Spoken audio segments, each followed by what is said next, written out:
Thanks for watching.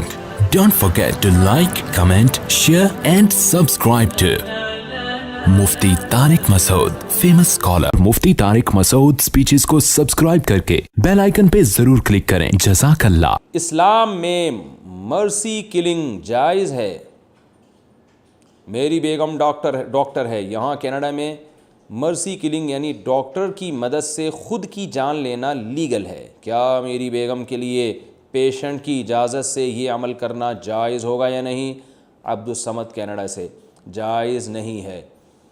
अगर कोई मरीज़ कह दे कि मुझे मार दो तो आपके लिए उसको मारना जायज़ नहीं है. जैसे किसी मरीज़ के लिए ख़ुद अपने आप को मारना जायज़ नहीं है तो किसी और से अपने आप को कत्ल करवाना भी जायज़ नहीं है. ये गुनाह में ताउन होगा. ये तो असल में गैर मुस्लिम तो चूँकि आखिरत पर ईमान नहीं रखते ना, तो उनके यहाँ तो ये कहते हैं जब हम तकलीफ़ में हैं, अब ज़िंदा रहने का फ़ायदा ही नहीं है और मरना तो वैसे ही है, कैंसर है, डॉक्टरों ने वैसे ही 2 दिन का या 6 महीने का टाइम दिया हुआ है, तो जब मरना ही है तो अभी मर जाओ. तो वो दुनिया को इस हैसियत से देखते हैं. हम इस हैसियत से नहीं देखते. हम इस हैसियत से देखते हैं कि जितनी ज़िंदगी अल्लाह ने दी है आप उसमें बेकार नहीं है, बल्कि आपका आमाल का दफ्तर खुला हुआ है और आप गुनाह कमा रहे हो या सवाब कमा रहे हो. तो ये जो एग्जामिनेशन हॉल में अल्लाह ने दाखिल किया है, जब अल्लाह निकालेगा तो आप निकलेंगे, जब तक नहीं निकालेगा तो आपकी ज़िंदगी बेकार नहीं है. या तो आपको गुनाह मिल रहा है या सवाब मिल रहा है. तो आप अगर तकलीफ़ में हैं तो इस पर सब्र का सवाब मिल रहा है आपको. आप अगर अपने आप को कत्ल कर देते हैं तो आप उस सब्र के सवाब से अपने आप को जानबूझकर महरूम कर रहे हैं.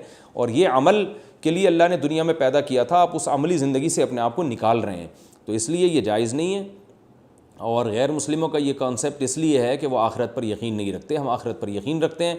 हम ये कह रहे हैं कि ये मरीज़ तकलीफ़ में जितने दिन गुजारेगा ये तकलीफ़ के दिन बेकार नहीं है, बल्कि ये इसके गुनाहों की मुआफ़ी का ज़रिया बन रहे हैं और सब्र की वजह से आखिरत में तरक्की का ज़रिया बन रहे हैं. आप सल्लल्लाहु अलैहि वसल्लम ने फरमाया जो सब्र करता है क़यामत के दिन दर्जात देखेगा तो अल्लाह से कहेगा अल्लाह ये अमाल तो मैंने किए ही नहीं है जिसकी मुझे इतनी यानी नेकियां मिल रही हैं.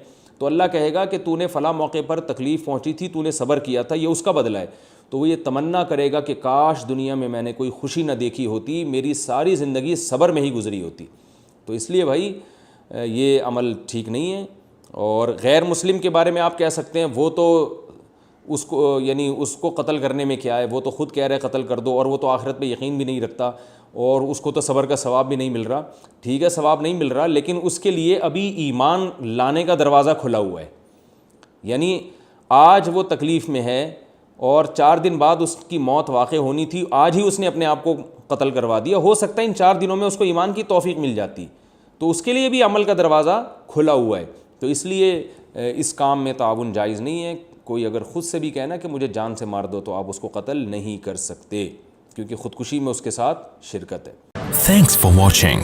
Don't forget to like, comment, share and subscribe to Mufti Tariq Masood Speeches channel.